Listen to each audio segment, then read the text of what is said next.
Jõutreening annab inimesele tugevamad lihased ja luud ning aitab tal vananedes kõhnem püsida. Aga kas ta annab veel midagi väärtuslikku?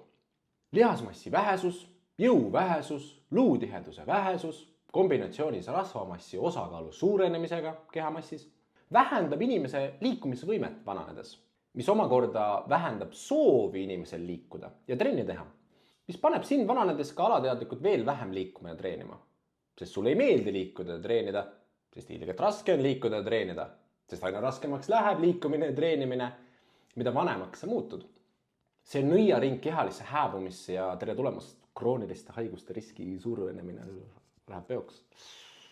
Mis aitab efektiivselt lihasmassi säilitada ja tõsta, lihasjõudu säilitada ja tõsta, luutihedust säilitada ja tõsta ja rasvamassi osakaalu kehamassis kontrolli all hoida ning seeläbi liikumisvõimet vananedes säilitada selliselt, et sulle ka meeldib ringi möllata oma lastelastega, sest sa ka jaksad ringi möllata oma lastelastega.